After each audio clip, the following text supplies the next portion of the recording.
Hi once again, everybody. I'm Ed Berliner, the man in the arena. Life has changed around the world within the last 7 days. Just a week ago, the world was wondering and hoping for the best. What we've received is the worst. The issue is that many of us around the world simply are not in Ukraine at the moment and are not part of that community. We don't live in that part of the world. So many times we have to rely on media, social media, for what we see and what we hear. We also don't see and hear actually enough of what really goes on because in the news, we see things in short little bursts. And in social media, sometimes we see things that are not true. Reuters, the worldwide wire agency, has already come out and they have started to show many pictures and many videos that are coming out of Ukraine and the incursion, the war that has been created by Russia. And they are spending a lot of time finding falsities in what happens, fakes, photoshops, and a lot of video that actually came from an entirely different time that is not connected to what we're looking at right now. In the next hour or so, whatever time it is, on video and on audio, through our podcasts here on The Man in the Arena, we're going to let you hear and see what it is like actually on the ground and what is happening. And what we can begin with here is a very short piece of video that is real and then has absolutely exploded around the globe. And I use the word exploded, that's probably a bad word to use, because it has made people realize what is happening in that part of the country, in Ukraine, in Kyiv, and the cities there. This will start the conversation.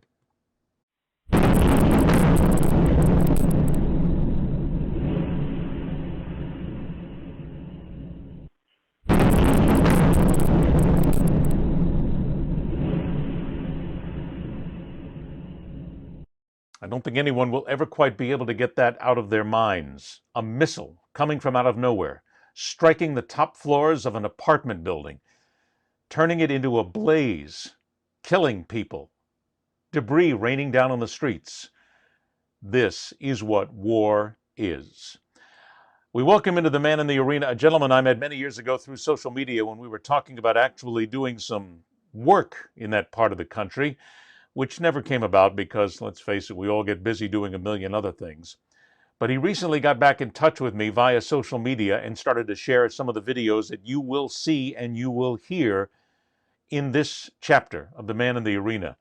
It is a pleasure to welcome in my friend via social media, Dmytro Maruchok, who is at his home outside of Kyiv. And I should point out that as we do this interview, Dmytro is in his home in a room where no light can escape because he has been told by the government and warned that they now have to have no lights at night. And as we do this, it is about 7 p.m. in the evening local time. Dmytro, thanks so much for joining us, my friend. How are you? Yeah, thank you for having me. Yes, we're good. We're good so far. And yeah, as you said, we have. I'm sitting in the room where the light is going out, and that's because it's in that very moment that my daughter just opened the door. It told me that like our neighbors just wrote in our local group in the social media that our like air defense just hit the rocket upstairs up in the sky above us, and so that's why we keep the like no light conditions. We have the windows closed. We have no lights in our houses.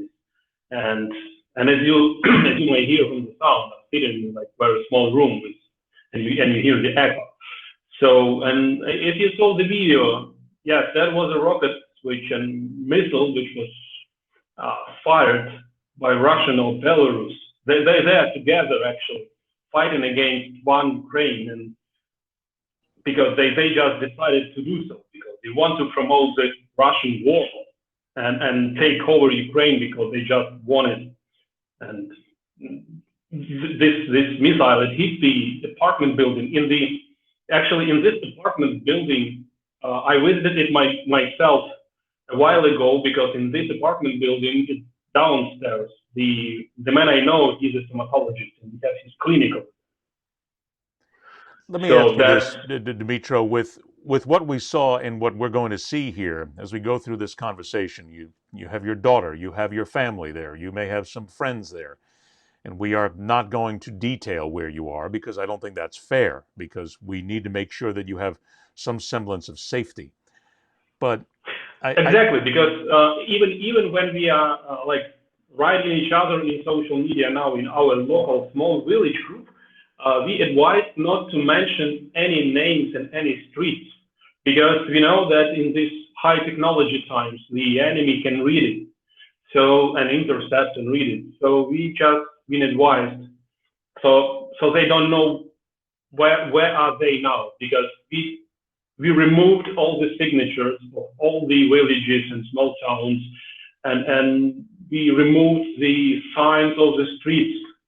So they have no idea where they are. They are using these old maps. Of course, they're using GPS, but when they are on the ground, it's we are trying to confuse them. is it. I guess there's two parts here. First of all, let me deal right with the first part here. Your daughter and family in the house. How scared are the people out? I mean, and I don't want to bring up, that we're all fearful, we're running about, and there's wide-eyed fear. But you are in a nation right now that is being invaded by one of the largest superpowers in the world. How fearful? What is the level of fright that's and concern that runs through your household? It is scary. It is scary because they are like Russia is escalating.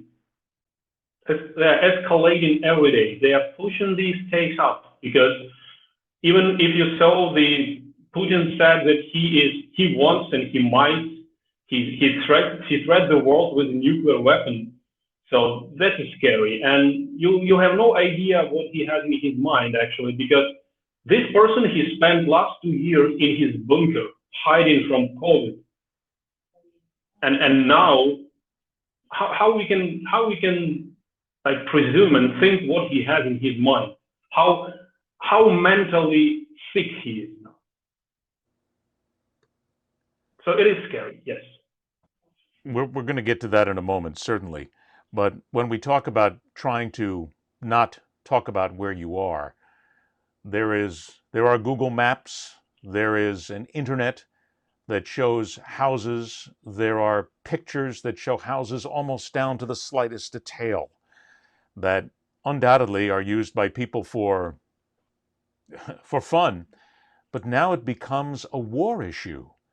Now you are, and I don't think people realize that, and I'm not meaning again to throw out unnecessary fear here, but you're exposed. There's really very little way to protect yourself in these villages because everybody can find out where you are at almost a moment's notice. It's a war, Dmytro, that we've talked about on social media before. We can do this conversation right now, but they can find you. And you're living right now under the possibility that any moment now, a missile, a rocket, a grenade can come through your front door or strike your neighbors. That's that's people. I don't think anyone can understand what that does to your life. Yeah, they don't because for like regular people, government advised not to use the even the GPS on the phones now because so nobody is exposed where this picture being taken. But yes, it's probably might be, and it's we all using the some devices and that are trackable. On the other hand, you said yeah, Google Maps right now shows the houses with the in big details. But the thing is, thankfully, Ukraine is not like 100% developed in that time by Google Maps. So I would say that I'm not sure that my house is on this map. Is this pictures is like pretty much updated and and like it might be like 5 years old and still shows at the houses. I'll But take that from all I'll right. take what little we can get from the safety factor. Again, I'll go again and take that. Через наши села будет идти сегодня техника. Опять будут бители в колокола. Нужно будет лечь, потому что обстреливают тоже все близстоящие дома у дороги. Выключить в нее свет. Okay. Are we What they okay? just said me. Yes, we are. We are. It's another information. She told me that the authorities expect that through on the road through this village is going to be like moving the Russian like weaponry and machinery, and they, you know, and so that's people advised just to switch off the lights in the houses which near the road. And actually, like I think it's 500. So as we're away talking from the right road. here, right now at this moment, the belief is Yes, that the and Russian convoy of equipment and hard equipment will be moving through your village and within the close vicinity of your home any minute now, or any time now. Exactly. As I said, when we started the show, the missile being intercepted above our village. Dmytro, what's the resolve of the Ukrainian people? Because we see pictures, Mayor Klitschko in Kyiv. We see and hear, and we're going to see some of those videos here in a moment that people are taking around the country. But we are led to believe, and the world who really has not paid a lot of attention to Ukraine over the years and the decades, we are led to believe that this is a dedicated nation, that there are people here who are taking up arms of all ages and of all types, and that they are now fighting in the streets, guerrilla style, whatever they need to do. Is that the right? Is that what we need to hear more about the Ukrainian people and the resolve that it is there? It's not made up. It's not social media pictures out there. These are people who are willing to get into a hand fight if they have to protect their homes and their nation. Yes? Yes, you know, we said, as we say in Ukraine, we have the calm temper, and we can, you know, we can keep it low profile, but then when we are really pushed, so then we fight like a tigers, because, you know, that's what we are. And regarding this particular situation with war with Russia, my personal opinion that, you know, we have the big history of in between of our two countries, and during all these hundreds of years, Russia was trying to destroy Ukraine one way or another. And during when it was the Russian Empire, when it was the Soviet Union, and now, and they are going back and back and trying to destroy our country, trying to kill Ukrainians. If you remember one of the examples, it's a great famine during the Soviet times, when they created the hunger, and they killed like millions of Ukrainians in the in the east of Ukraine, and like millions of them died in Donbass, and then like millions of Russians being moved by Stalin to this area just to replace. So it's now when Russia is saying that we are same people, we are not. How do you react when you hear Putin use words that he wants to denazify the nation of Ukraine, when he brings up the Nazis, the most despicable group of loathsome human beings in our history, in our current history, and says, we want to get the Nazis out of the Ukraine? That, I would say that he is mentally sick, because a couple of days ago, he, as you know, in Moscow, they called the ambassador of Israel, and they said, because like official Jerusalem, official Israel is supporting the Nazis. It can be more ridiculous. And it was the big, you know, it was when you take in mind that Soviet Union was the biggest propaganda machine, and it was actually the Western Ukraine. It was fighting until, if I'm not wrong, until 1957 against the Soviet occupation. And so in Soviet Union, when I was a kid, I actually grown up in east of Ukraine, and it was like parents and at school, it was these like scary stories that on Western Ukraine there is like scary people who gonna fight and beat people from the east. It was 1980s-ish. So and still, even from that time, Russia, they have this stupid, I would say, history and stupid stories, stupid idea about that, like some Nazis in Ukraine. They are not here. They have to look at the mirror and to see the real Nazis, because they have the nicknames for almost all nations in Soviet Union. So like they have the nickname for Ukrainians, they have a nickname for Georgians, they have the nicknames for Armenians, they have a nicknames for many nations who've been together in the Soviet Union.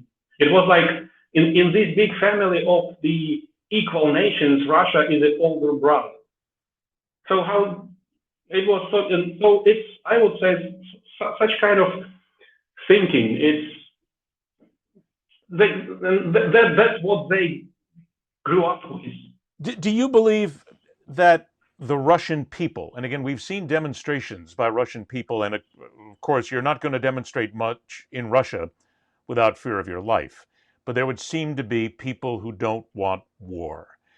Do the people in Ukraine, knowing what's happening from Putin and from the surrounding areas, which we'll talk about in a moment, do you hold the Russian people in the same disdain? Are you able to separate the Russian people from the Russian government? Or should we simply just look at Russia as the nation that has a preponderance of war and antagonism against Ukraine and the rest of the world, and they are just as evil as their president? Or do we separate that? We tried to separate that. Me personally, I have like many friends and many relatives in Russia. So and we in touch, and they worry about us, we worry about them, but they do nothing. It's I understand that they scary to go out and to make a demonstration, but today in the morning I saw the report from BBC and BBC Russia, Russian service, and they spoke to random Russian people on the streets and asked if they support what their president and army is doing in Ukraine, and 90% or so said yes, they support. So it is hard to separate right now them from their government, because their government has support of their people. They vote for this president. We understand that this president rigged the elections in Russia for many times. But again, if he knew that he doesn't have this support from his people, and if he will do something like that, the people will take over the power and just kick him out of the presidential place. So is it simply just from the Ukrainian perspective then? It's the people of Russia who have not done enough to keep Putin out of power, who have not done enough. They fear the government there, and the government has the weapons and has the military, but is the feeling from Ukraine that you, the Russian people, you didn't do enough. You didn't fight hard enough to get this guy out of power, and you should have fought harder. Maybe people will say, maybe the German people should have fought harder before Hitler.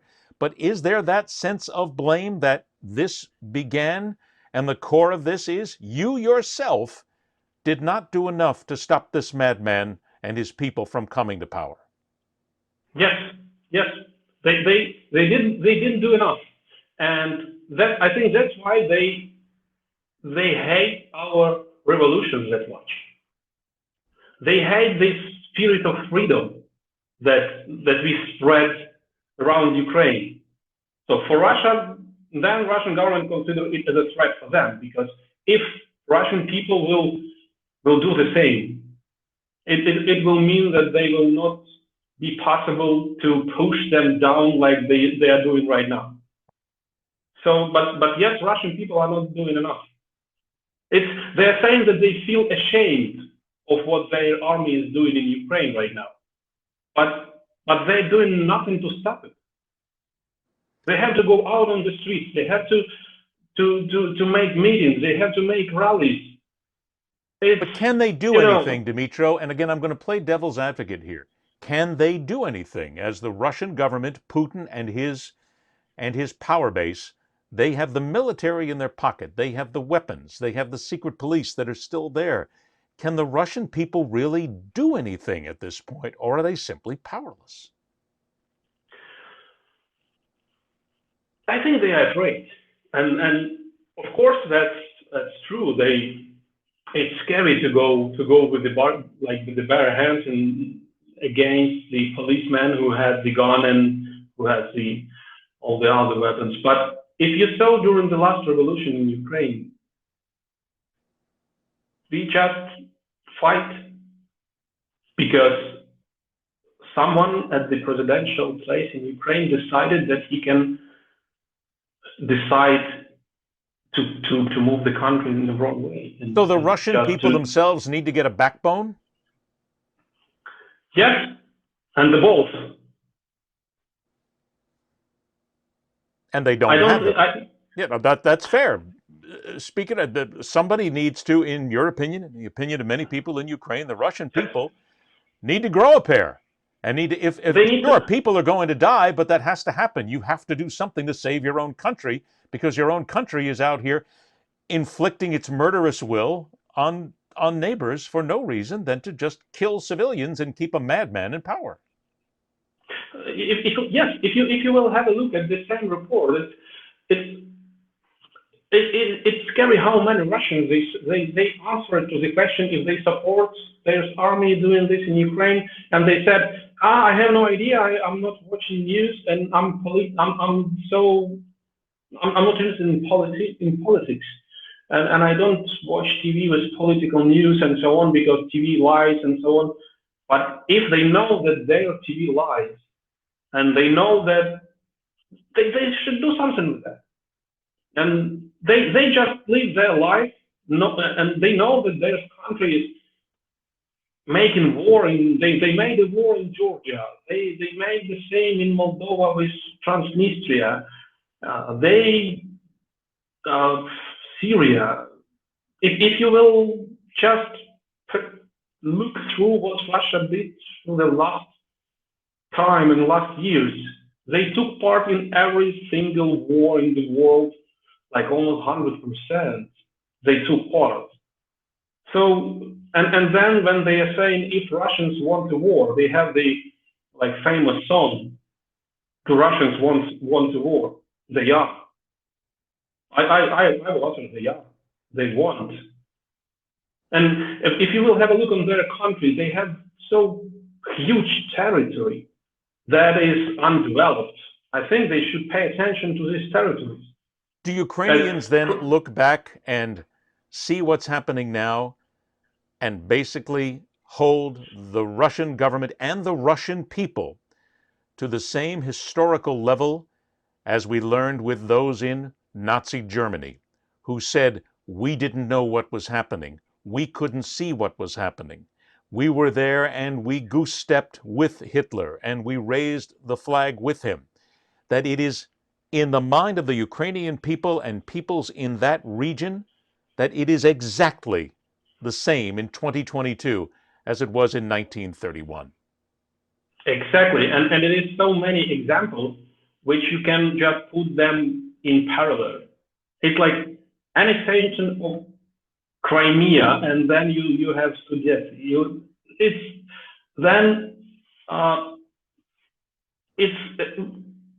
They even quote same words. If you know that the article when published in Russia, looked like it was prepared in case Russia will have the blitzkrieg and will just take over Ukraine in 1 or 2 days. And this article apparently just been published, I don't know, automatically or by mistake. And that was the quotation of Putin that he said that Putin decided to fix the Ukrainian question and not to leave it for the future generations. And we all remember what Hitler said about the Jewish question. So they talk the same words, they talk the same way, they're doing the same thing. And we just got information that in the not far from us, it was the Russian militaries going through another village, and they just been firing to whatever they saw. And that was a hospital, and then they shot the hospital from the tanks. And so how in the other city, it was a report that Russian soldier, he wanted to take the phone from old guy and to call home because our cell phone providers just switched them off from roaming. And that person didn't give him the phone, and he just killed him. And of course, it's so many reports like this, because we have information war, and you know, when it is a war and the information war, it goes absolutely brutal. But if you will also saying about the information war, information operations, and so on, we see so many parallels with what the Hitler propaganda did, what Goebbels did. It's so many examples, and which you know, it's freezing, it's stunning. You can even imagine that it is possible to do it this way, but in 21st century. So Russia is trying to drag us back to the 19th century, where like big part of Russia lives. Let me bring some of this home for the audience watching us on YouTube. And those of you who are listening to us on audio podcast, you can also go to welcometothearena.com and you can see the video of this. So you'll be able to see some of what we're talking about here. Let's bring this home, because I am one in a journalistic sense who believes that we have to push forward the pain, the anger, and the reality of war, so people need to understand what is happening. Far too often we see the sanitized version. First, I'm going to play something and I'm going to warn people that it is a short video clip provided by Dmytro, and it is graphic in nature. If you don't want to see it, turn away, but I heartily recommend that you understand what is happening in the country, and you won't see this on the network television news not because they don't want to play, but because they have a thinking process, and we don't want to insult people, nor do we want to scare them. In my sense, people need to be scared. This is a video taken after a battle showing the aftermath of what happened in this battle. And again, I warn you, it is graphic, it is in your face. That's war. Вот що з Росгвардії, нахуй. Вот ваші розгвардійці, блядь. Вот, колона розбита, нахуй. От один, ось другий за шквардос. Третій, нахуй. От автомат згорівший, сука. Черті, нахуй. Вот, нахуй, блядь. Хто прийде, сука, на нашу землю, нахуй, він так і здохне, підараси їбані, нахуй. Ви будете прокляті, блядь. Ти взяв пістолет? Those are bodies. Those are burned bodies. Dmytro, translate, if you will, here what the gentleman who was taking the video was saying. He's saying, like, here Russian National Guard, people who came to our land, and here one burned, another burned, here's his machine gun burned, here's another one, and he said, like, that's what's going to happen with you when you will come to Ukraine and will try to kill us. Also, there is a video which you have sent me as well, which is, and you and I will look at it together, and I want you to comment as we go through it.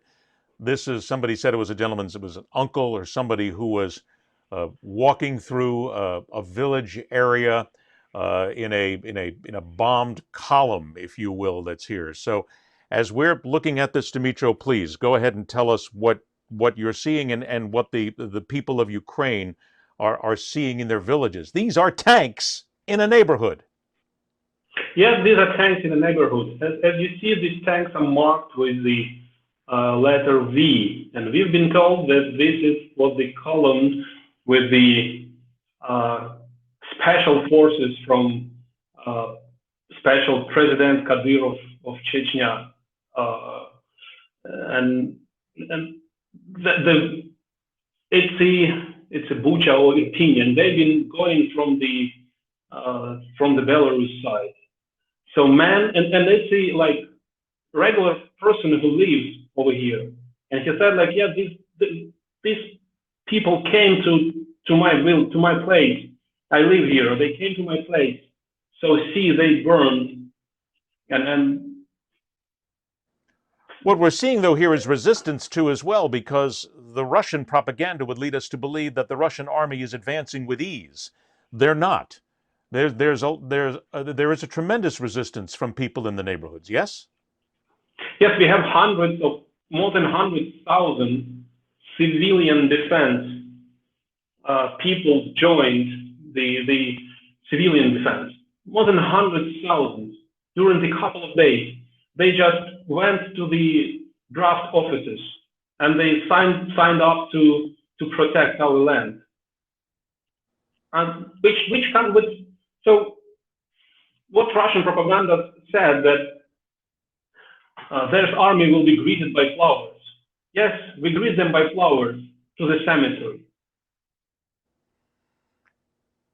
We are told that to the graveyard. There are people who are sometimes believing that the Ukrainian army is less than what we believe it is. I mean, at the beginning of this, there are people saying that they will be overwhelmed by the Russian force. Is it not possible, Dmytro, that what we're seeing here is an early resistance and the Russians are simply waiting? They will sacrifice these soldiers and these tanks, and that the heavy artillery is still to come. There has to be that thinking process that this is only going to get worse.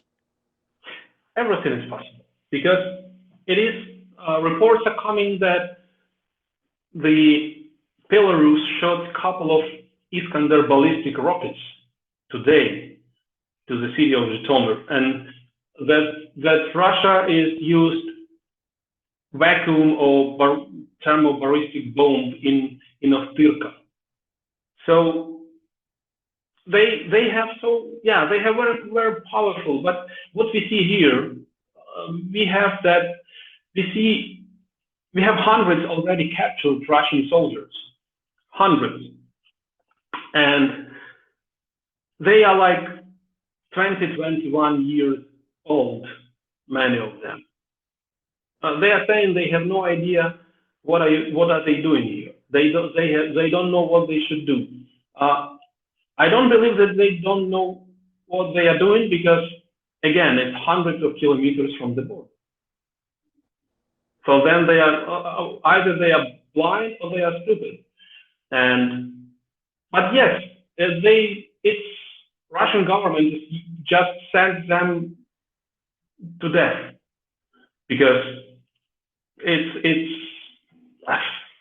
they're barely kids. Well, I want to bring up, because you used Belarus, and as we speak here, daytime for me, evening for you, the peace talks that were held today, or the whatever talks you want to call them, I'm not sure that the Russians ever see it as peace talks, but there is now a warning from Belarus that they will send in troops, and the Belarus government has used the words World War III out loud, that this is what they will send in.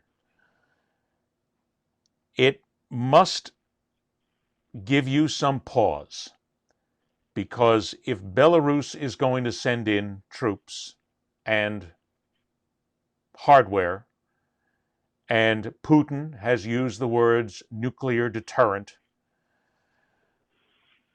that it's so difficult for people on the outside looking in to think about this. You are in the middle and facing down some of the most powerful people on the planet who are bringing in more troops and who are talking about nukes. Dmytro, how do you win? How do you stop this? How can there even be a chance that Ukraine can survive? Yes, but that's why we appeal to international community. that's where we appeal to NATO and we appeal to the Western countries. Because now Ukraine is the forpost. Putin will not stop. He wants to restore the borders of Russia at least at the 1979. He wants the He wants to- USSR back, yes? Exactly. Exactly. This guy a couple of years ago, he said that the disassembling the USSR was the biggest tragedy, like for him personally or so. And so he considers that USSR was destroyed and disassembled. He considered this for him as a disaster. And he blames the West. Yes, and he blames West. And now he wants to restore. He wants to put he wants to make the black and white world. He wants to restore to push the NATO back to the 1979 borders. He wants to put his peace into Baltic countries. Finland. He threatened already Finland and Sweden that if they will join NATO, he will make them the military consequences. So, but knowing all this, and knowing what we know now and what we saw in the days and weeks and months leading up to this, how angry are the people of Ukraine? Or are they angry? Let's stop making all these suppositions that we do as people on the other side of the planet here. Are they angry that NATO and that American President Joe Biden did not take greater action against Russia, knowing full well that there are certain things that you can and can't do? It's not like you're going to just go ahead and start parachuting troops into the Ukraine or into Ukraine and start shooting. How disappointed and how angry are the people of Ukraine that it got to this point, and frustration that it wasn't stopped, knowing that he was going to attack and start a war? Exactly, I can say about myself, but I know people around me, we feel betrayed actually, because for many years we've been said that NATO has the policy of the open doors. I would say it's really nice to have open door when you have the hanger on the other side. So actually you understand what I mean. You cannot open the door from your side. It is open, but someone from the other side has to open. And you can only knock that door. And we are knocking that door for more than 10 years. And we say, yeah, you need to do something more and more and more and more. Of course, we are not the best country in the world, and we have really much problems with the corruption and everything. But everybody knows, even from the first revolutions in 2004, that Russia will do this. Is this more of a frustration then aimed at NATO than the United States? Yes, because we didn't ask NATO and the United Nations to send the troops and to put their boots on our land. But we are asking for arms, and we are asking to close the air, to do the support which will prevent Russia from using all these missiles and bombs. And we will reap them on our land ourselves if we will have enough army. Because the President Yanukovych, who's been kicked out of Ukraine in 2014, he did everything what he could to destroy Ukrainian army, to destroy Ukrainian special services. Because he himself, he didn't want to sign the agreement with EU because he was pushed by Putin. Well, as part of this argument then, but as part of this argument, and it comes down to President Zelensky, who has said, I don't need a vacation, I need bullets, basically. I'm paraphrasing, which was... Yes, he said, when US offered him to be evacuated, he said he doesn't need the right, he needs the arms. Okay, so let's get to that, because, and again, this is going to open up what we call the Pandora's box here, where people are going to scream as they listen and watch this interview and say that all you're doing is being partisan. But this is the fact. As President of the United States, Donald Trump blocked sales of arms and weapons to Ukraine. And he was backed by his political faction who said no. And that's 2 years ago. Is there an anger from the Ukrainian people that, damn it, you and your politics are part of the reason why we are here? Not the entire reason, but part of the reason, because had you helped us, had you armed us, had you given us the weapons that we needed to keep the bear from our front porch, we would not be here today and people would not be dead. Is that a fair comment to make? I wouldn't blame the United States for that, because, you know, we have enough issues with our politics in here. And actually, Ukraine and United Nations, we have officially we name each other as a strategic partners. Back in 2003 or 4, I guess, I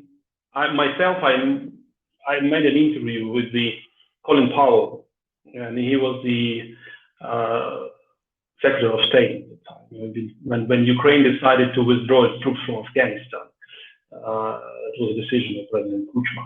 And so it's what we've been discussing, also strategic partnership. So it's how to support each other. And of course, we expected the support from the United States, and the United States supported us. But going back to what you said about Donald Trump, it's how much Donald Trump is connected to Russia. It again goes back to Russia and to all of these Russian hands everywhere. So it's United States. It has big internal policy, and but I don't think we should blame the U.S. like 100% on that. No, not 100%, but is it not fair to say that if 2 years ago the United States government in power at the time would have sent more arms, would have brokered another arms sale, and would have given Ukraine the hardware that they needed, despite the fact that Ukraine has a fine military right now, that if they had helped 2 years ago, that Putin may have paused because he may have seen more weapons against him? Or would it not have made any difference whatsoever, in your opinion? It wouldn't, because only, in my opinion, only for Ukraine, only to be the member of NATO would save Ukraine from this. So it still comes back to not the United States, even though Ukraine could have used the weapons at the time and could have used the hardware, but it still then goes back, and people are missing, it goes back to NATO, who dragged their feet over and over again and should have just brought Ukraine into the fold, knowing full well that it would have helped NATO and it would have helped the region by maybe giving Putin pause. Yes, probably. Yeah, that's my personal opinion, but yes, because United States alone, as the United States also is a member of NATO, and supplying Ukraine with big amount of arms, I don't think that they might do it on themselves by like single decision. So it's just a matter of NATO. It's my opinion. But it still goes back to NATO, though. At the core, it goes back to this policy of the open doors, with the hands from the other side. Because if NATO would have moved, and again, we're supposing here in many ways, but had NATO moved faster, had Ukraine moved more efficiently, if Ukraine was a member of NATO today, Vladimir Putin would not have invaded this country. I think yes. I think he wouldn't, because then he will face the whole NATO alliance. That's what he is trying to avoid by this war, because Ukraine was moving towards NATO and towards the EU, and during the President Poroshenko time, it was written in the constitution that Ukraine goes towards EU and towards NATO. Russia was pissed of that because they want Ukraine to be absolutely unprotected and, like they said, neutral. But Ukraine, then we goes back to the Budapest Memo that was signed by some countries, US, UK, in this WHO and Russia, and they said they will protect Ukraine and they will never use weapons against Ukraine. They will respect Ukrainian borders. But why then, Dmytro? And again, you live there. You understand the politics. You have covered the politics. You have been there to understand what happens. Why then did NATO not move faster? What stopped them, really, from making Ukraine part of NATO and then putting that concrete wall, or that building at least the wall, to keep Putin back and stop these advances? I think first they never expected that it can be that dangerous that we have right now. They underestimated Russia and craziness of Russia and Putin, his desire to restore the USSR. When our politics and the people have been saying to European leaders that Russia will try to do that, we know that. They did that before. It was, no, come on, you are just making it too black. You are just seeing everything in so dark colors. Russia will never do this. On the other hand, it was very convenient to talk to Russia about and to discuss with Moscow, official Moscow, all the issues on the post-Soviet territories, as they say. Because, and that's, it's also the money question, because it's a big money of supplying the gas and oil and everything from Russia. And this, taking back the example is, for many years, the gas from Russia was pumped through Ukrainian territory, but yes, it was sold on the border. It's like sales points, actually, official sales point was on the border of Ukraine and Poland. So Russia was selling gas on the border of Ukraine and Poland, or EU border. And because Russia was fixing and resolving the issues of pumping gas through Ukrainian territory with Ukrainian government, and the EU governments, they didn't care, because it was convenient for them to make agreements with Russia, and it was Russian issue. It was the issue for Russia to fix it. Well, I think you hit something there. Is it as simple as saying that NATO and the EU look down on Ukraine? Oh, it's just another little country, don't worry about it, despite the fact that Ukraine is one of the largest suppliers of grain to the world, and certainly part of the breadbasket of the world right now that Russia is seeking to control. But the EU and NATO looked at it and said, well, we've got to protect our gas and our fuel and our oil coming from Russia. We got to give a chance, because then China's right behind. We have to be careful. So, Dmytro, it almost seems as if that we have come to a point where the EU and NATO have been willing to sacrifice Ukraine in order to keep the gas flowing, in order to keep the oil flowing, and in order to keep someone from launching nukes. It does seem as if to some in the world that you, your people, your country is a sacrificial lamb at this point, as far as NATO and the EU have been concerned for years, and only now they're waking up. The EU is now trying to bring perhaps Ukraine in an emergency status. But they left you to die. Dmytro, they didn't We care. had this feeling. That's true. We had this feeling all the time. Yes, it's exactly as you said.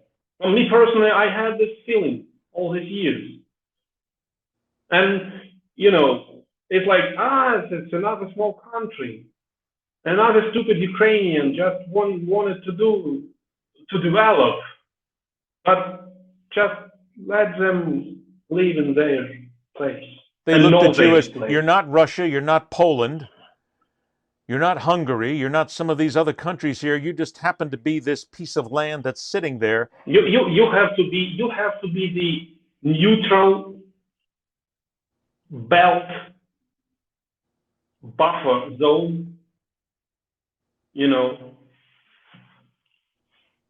But that's just That's it. what the feeling. NATO and the EU left you, your people, as the buffer for too long and thought that they could get away with it, not thinking that Putin would ever become the madman that he is when everybody knew. It's easy to see. Exactly, because in previous NATO summits, when our previous government and previous president, they've been asking and insisting that Ukraine and Georgia have to receive the plan to join the NATO,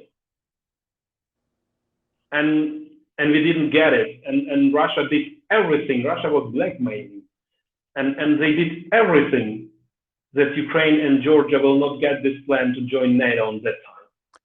But as you look at this now and where we are, you are an occupied country at this moment. Certainly, as we speak, no major cities have been taken. But there are hundreds of dead Ukrainians. There are Ukrainians now by the hundreds of thousands that are pouring across the border as refugees. Children, wives, husbands, sons, grandfathers, aunts, uncles have been uprooted from their homes right now. And in many cases, they are being destroyed. Is there a feeling in the country that Ukraine will never be free again, that the Russians are there, and that the only way to stop this is somehow, some way, Volodymyr Zelensky will have to leave, that the Russians will take over, and that you are going to be just like Crimea, because there's no way to back up at this point without launching a nuke in the middle of a square in downtown Kyiv, that you've lost already? Is there that feeling? Now, no, because we started to receive the help from the EU. And there's more arms are coming. EU officially said it is sending to Ukraine the lethal weapon in the first time in the history of the EU. And we already received some fighter jets from the EU member countries, and Poland supplies us with the arms. And so now we see that we are supported. Now, after this big war started by Russia, now we see that we are supported, but will we win? But we have to fight. Is it going to be enough? And I'm not trying to be, I feel terrible asking this line of questions. I have to be honest with you, because I feel like all I'm being is the harbinger of doom and fate, and I sound like a terrible human being saying that you've lost. I really do, and I don't want to do that. But on the world stage, it seems as if there is not going to be a way to back up from this, and for Putin just to leave. He's not going to just pull his tanks out and say, hey, going home, guys. Because now you got Belarus involved in this, and it doesn't look as if there's a way out, that NATO, the EU, and everybody involved just screwed this up from the beginning, and they've left you guys to die. Belarus is involved from the very beginning. The main part of rockets was shot from Belarus territory.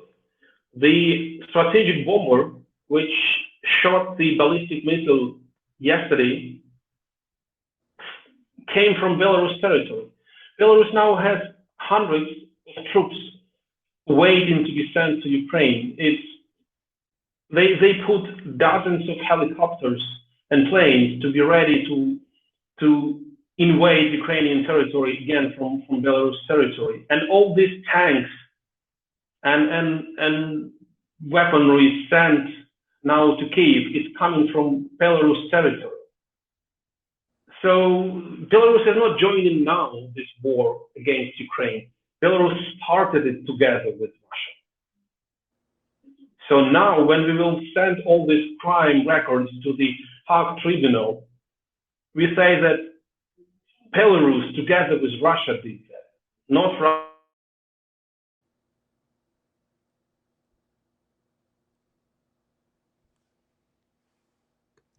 And we may have lost connection. We want to point out that at the moment, the transmission has frozen from outside Kyiv.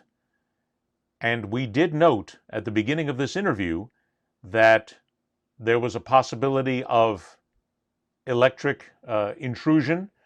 And we have released Dmytro at this point, and hopefully he is going to come back in, because again, it could be nothing more than just an internet signal interruption that we are seeing, and we are trying to make connection with him. To recap then, at the beginning, it was all discussed that Dmytro and his family had been told that they needed to no longer use the lights. He was doing this from a room, probably the water closet, in his home, in order to keep the lights from being seen outside, because there was a fear that Russian tanks and Russian convoys would be moving through the village at any time. And that is one of the great fears. Now, we have seen Dmytro try to come back in a couple of times on our signal. And again, for our television viewing audience and for our podcast viewing audience, we're going to hang in a little while longer to see if indeed we can get him back. But this was always the possibility that we would unfortunately lose him.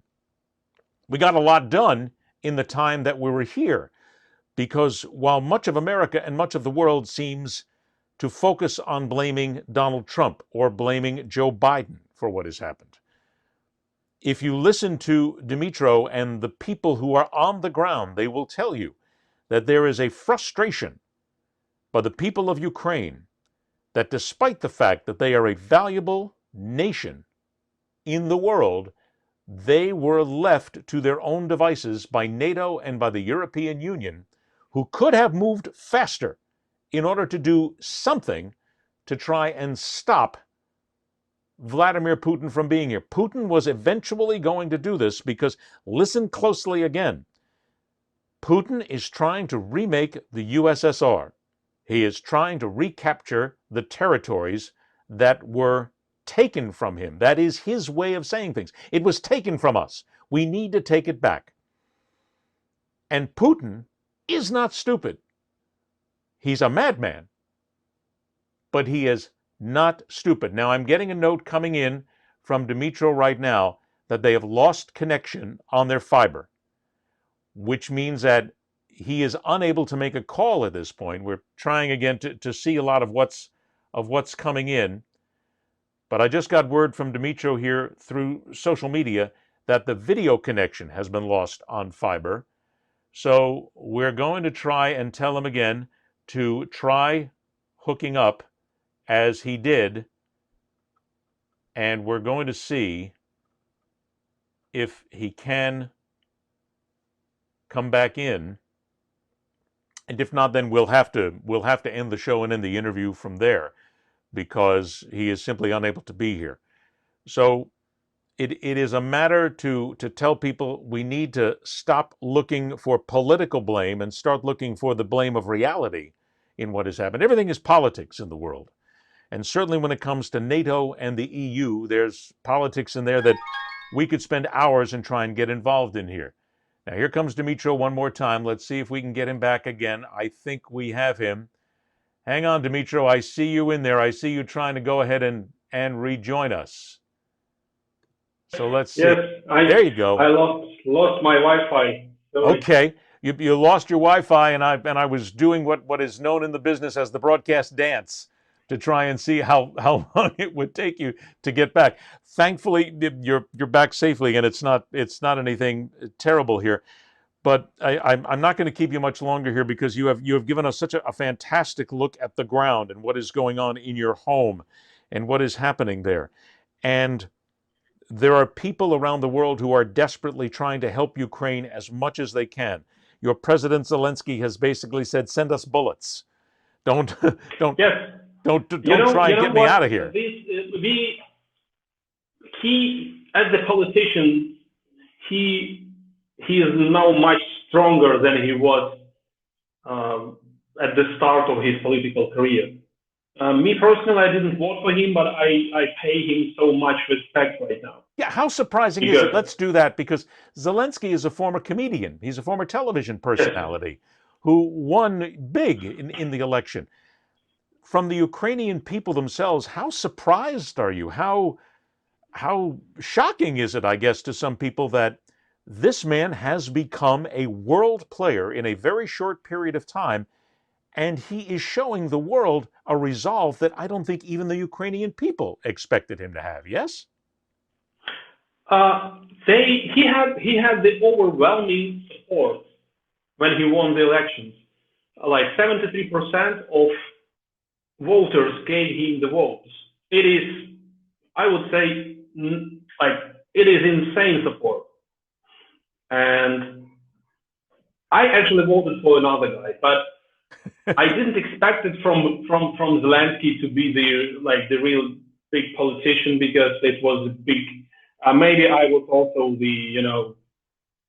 how let's say, I didn't trust that he will be able to be a politician. But now the guy showed that he has that much strong backbone, and he is on the.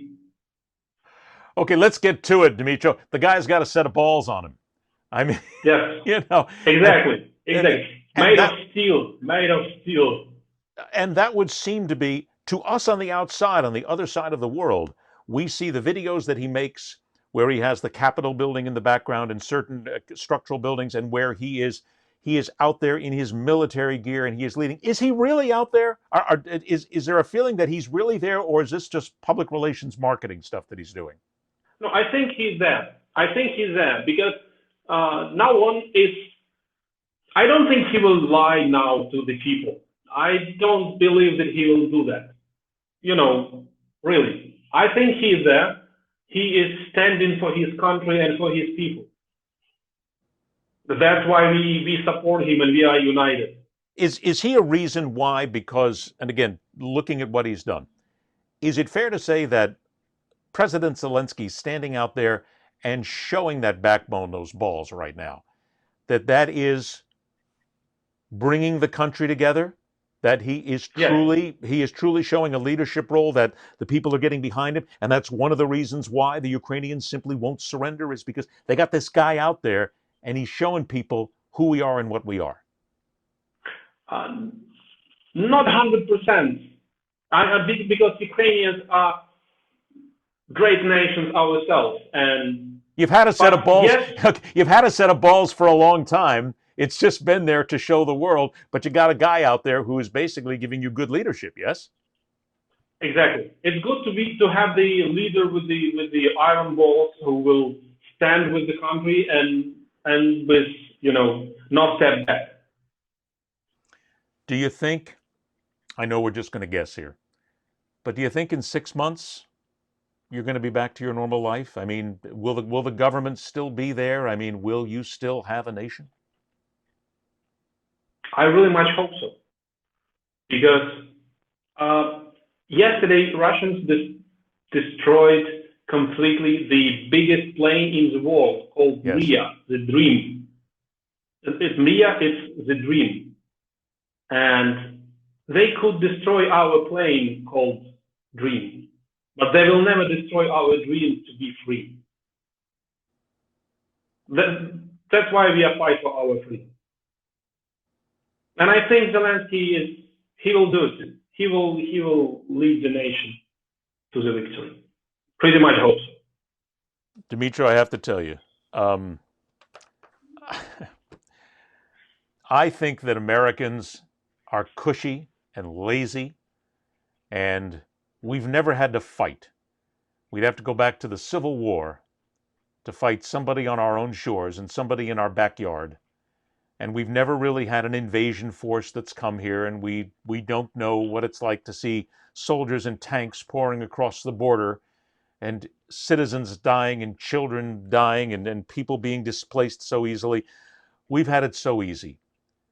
I don't think that we or a lot of nations around the world understand what it's like to be under siege. But you can try. Actually, our president announced that we are welcome all the foreign fighters to join our troops. And everybody can go to Ukrainian embassy and sign up and join, and to come to Ukraine and to fight together with us for the new world, for the free world. And if they can't fight, at least donate. Money helps. Blankets help. I mean, and push your government to close our sky from Russia. Which I have to say is the next thing where it's funny, but last night I was looking at one of the websites that shows airliners around the world in real time. I think it's called Flight Radar 24, I'm not sure. And I focused on Ukraine, and there was nothing. There were no commercial, it was this massive void over Ukraine and the region. And I was watching as a Russian Aeroflot from Mexico had to go around to the top of the world and change its flight plan in order to come around to stay away from the countries which have now given a no-fly zone. And seeing that made me think it works. That's the last thing I want to leave with here. All of these sanctions, all of these monetary sanctions, all of these shutting down the stock market, all of these things that do not involve the firing of a bullet that are now being foisted upon Russia. Do you think they'll work? Do you think they can work? Yes. When the richest Russian guys are losing billions of dollars during one day, when the stock market just crashed, when Russians can go for vacations and to see the world, when they can buy a ticket to the plane, when the plane was en route to New York and it had to return and go back to Moscow because the sky was closed for Russian planes, I would say yes, they are working, but it's not enough. We need more sanctions and for Russia. And I would say, and they should take every single Russian person. Let's say if Apple would block all Apple IDs on Russian territory, and Google will block all Google IDs on Russian territories. So all the cell phones for Russian people will just stop because their government invaded Ukraine. Then they understand how it works. Do we also need to, and again, this is a minor issue, but FIFA came out today after basically backing up and allowing the Russian team to play. They just couldn't use their flag or their anthem. FIFA has now come out and banned Russian athletes from taking part in games. But it would seem as if that's the way to do it. You have to stop every single Russian from being able to do anything around the world in a free country at this point. And the Russian people will get angry. But maybe the Russian people will back up and get angry at their government. Goes back to what we stated earlier, where the Russian people need to stand up. And they need to take more of an effort. And if their lives are being changed, it's not because America hates you. It's not because Canada, Mexico, the United Kingdom, or any other country hates you. But your country is killing people. And you have to do something about it. Exactly. They need to, and then they will understand how democracy works. So they just not elect some crazy guy, put him to power for 22 years, and he does whatever he wants. No. The message is simple then to the Russian people. Stand up, grow a pair of balls. Maybe like the people of Ukraine, because they fought for their independence and they got it. And guess what? If you want to go back, let's go back to American history, where a bunch of frontiersmen sitting on the sidelines doing nothing with muskets and with rocks, they grew a set of balls and they created the United States of America. So, Dmytro, I want to tell you, this is, thank you very much. I'm so glad we could do this. I'm going to look forward to doing it again. And I'm hoping that the next time you and I gather, that we gather without Russian tanks or convoys potentially rolling down your streets. And I will tell you that I will say a prayer, the world will say a prayer for you and your family, but at the same time, I think I'm going to say that you'll agree with me. Do more than pray. Get off your ass. Help people somewhere along the line, because a couple of bucks. Hey, here's an idea. Don't have the Starbucks latte on Tuesday. Go take that money and throw it to somebody who's going to help the refugees as they cross the border right now with these 4-year-old babies that are going to be looking for something to eat tomorrow morning. Yes? Agree. Not a bad idea. Dmytro, thanks so much, my friend. It has been a pleasure under very difficult circumstances, but we will do it again. Stay safe. Thank you. Thanks for having me. That's right outside of Kyiv, my friends. That's right outside of where everything is happening right now. And that is a man and his family and a nation that needs our help. I want to thank Dmytro Maruchok for joining us. I want to thank everybody here. I want to thank you. Pass this word around. Pass this video and this podcast around and get people to stand up and understand that there is more to life than just what happens in your little backyard. For everybody here, I'm Ed Berliner. Thanks so much for joining us on The Man in the Arena. Until we meet again, rock on, true believers. See ya. This instrument can teach. It can illuminate, and yes, it can even inspire. But it can do so only to the extent that humans are determined to use it towards those ends. Otherwise, it is merely wires and lights in a box. Good night, and good luck.